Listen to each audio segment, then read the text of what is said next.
Wan iku panase sumelet, srengenge kaya mangan bun-bunan. Ning kampung Plemas sing sumpek, rasa panas tambah krasa kaya ngobong krongkongan. Janji karo kanca ya mleset pisan. Meh 2 jam ngenteni tekane.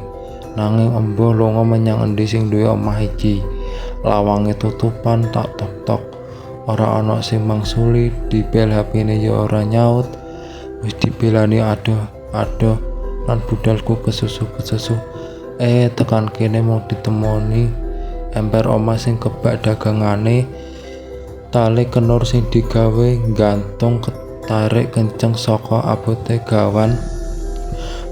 Keranjang munggah mudhun ngiwon-nengon melu irama langkah-langkahe sikilan menul-menul pikulan pring sing disangga pundhake bapak tua sing wis renyet dipangan umur. Ireng remeng kulite dipanggang srengenge, kudung caping ora kuwasa nahan panase sang Baspura. Pawakane kuru dibungkus kaos lengen dawa werna putih sing wis ora katon putihe.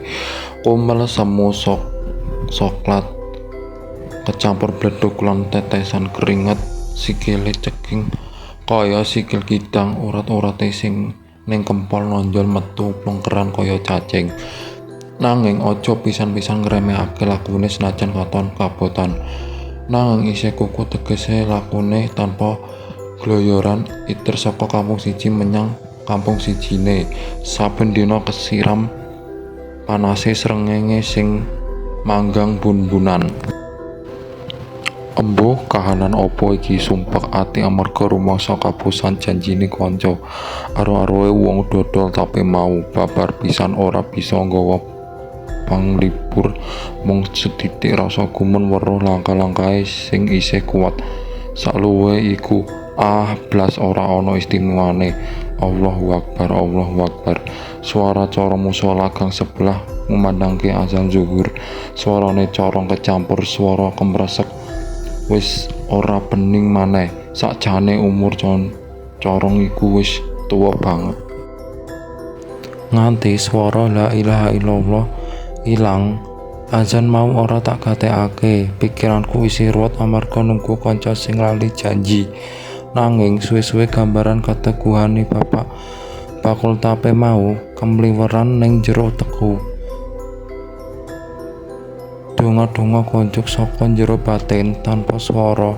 Caklebatan dheweke katon ngadeg ninggalake aku sing isih tepekur. Wis ben lah, aku isih pengen glet tokan neng kene, pikiranku.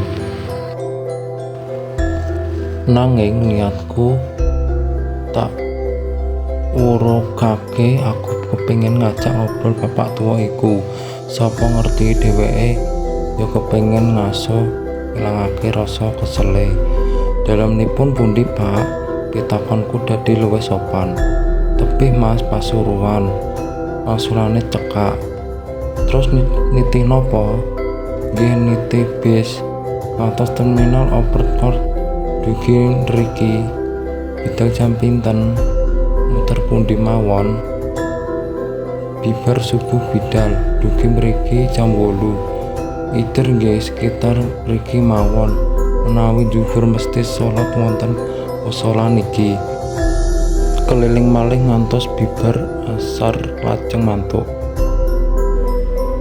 Durung tak teruske pitakonku, dheweke wis cepet-cepetan pamitan sing gawe mripatku keblalak lan cangkemku ngawa. Dhuwit kricikan cacah loro dilebokake kotak amal sing ana teras musala. Sampun Mas, kula mlampah rumiyin. Aku mau bisa mantuk lan mesem tanpa bisa nyuwara. Suaraku greget, rasa gumunku marang dheweke.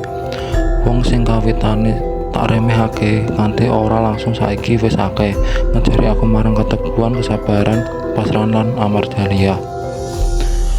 Ora sepira iku kanggo tulodoh ketulusan ibadahe. Apa iku sing diarani kaya sejati sing gak kaitung regane. Tulodoh sing kanggo kaca benggala, pikiranku tambah sare.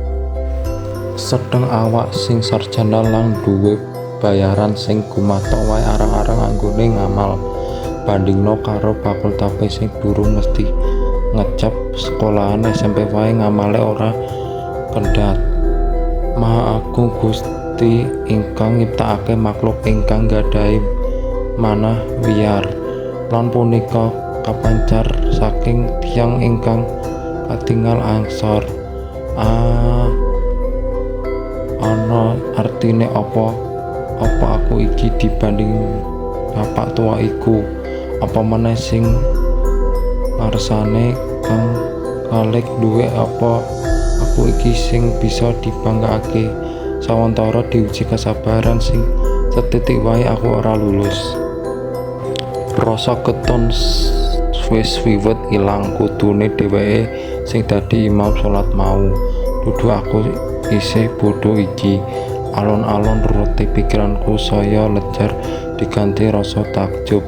Kaya ngono cepete Gusti jawab, adigang adigunge sawahane pawongan. Alhamdulillah ya Allah, panjenengan sampun mut-mutake titah panjenengan punika.